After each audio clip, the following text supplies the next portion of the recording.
Um 16 Uhr Zitronen- und Schwarzpfeffer mit Salz, gefolgt von einem kleinen Salat mit Honig und Senfdressing. Um 17 Uhr Orange mit Honig, gefolgt von einer Auswahl an Säften und aufgegossenem Wasser. Um 18 Uhr Kasis und Minz mit Bodylotion, gefolgt von Milchreis. Um 19 Uhr Pflanzenöl, gefolgt von einem Schuss Wodka oder Gin. Viel Spaß! What my first time to the sauna was like? Hot and dark. Well, not too hot, in the sense that one could still breathe, not like in a Finnish sauna, you know. It was super steamy and pretty dark. I couldn't really see anyone's face. All I could really see was solid black shadows moving through this warm maze of hazy blue light. It was like a vision from Dario Argento's Suspiria. As I turned a corner, breathing in the thick air, I saw before me, appearing perfectly silhouetted in the blue and black fog, a tall, thin, muscular man whose lean face and shallow stubble were perfectly carved, like a statue of masculinity.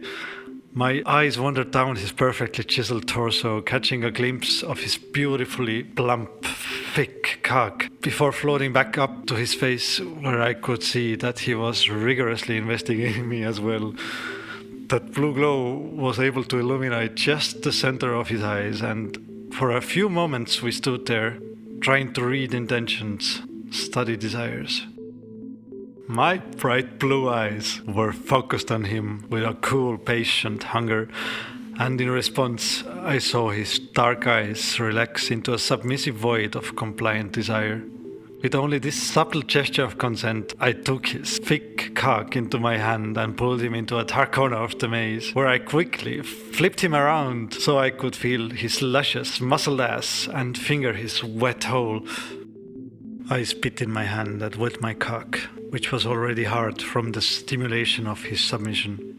I was leaning over to kiss his neck, and I positioned my dick behind him when he reached across me to grab my head, pulling me in toward him so I could hear him whisper, "Fick me." Those words seemed to seep out of his mouth like steam and dissolve into the mist enveloping me. Fick me, a hushed prayer at the altar of pleasure. Fick me, a request, pleading, begging for release. I easily slipped inside his warm, wet hole, and soon I found myself pounding him hard, focused entirely on my prey. Almost instantly there was a crowd of guys all around us, watching, pulled in by the echoes of rough sex. My submissive partner bent over and began to suck someone's dick across of me. Someone to my right, who was now getting blown by someone else, leaned in to kiss me, and we made out as I continued to fuck that submissive stranger, who continues to suck the other hard dicks huddled around us. Someone behind me attempted to maneuver his way next to my ass, but with a gentle yet firm push back with my arm, I put an end to his undesired advance. At this moment in time, as I was fucking this beautiful stranger, surrounded by a crowd in a dark corner, all eyes were on me. I was performing for everyone, especially for my scene partner. It had to lead to a climax. That's what the audience expects. That's what the audience was hungry for. That expectation weighed on me though. I like to come when I'm ready, not when everyone else wants me to.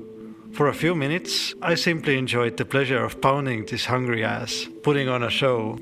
And when I got tired, I felt a bit guilty for keeping this nice ass just for myself. So I finally slowed myself down and pulled out, moving out from behind this beautiful, used hole. I pushed my way out of the center of attention and felt the temperature cool and the air lighten a bit. I took a deep breath, a bit dissatisfied with the unceremonious ending I had given everyone. I was a bit mollified to see the crowd soon dispersed, with my bottom no longer interested in other men. As we all went our separate ways, scattering across the maze, I tried to catch the eyes of my submissive stranger one last time, but no, he was already on the move, on to new adventures.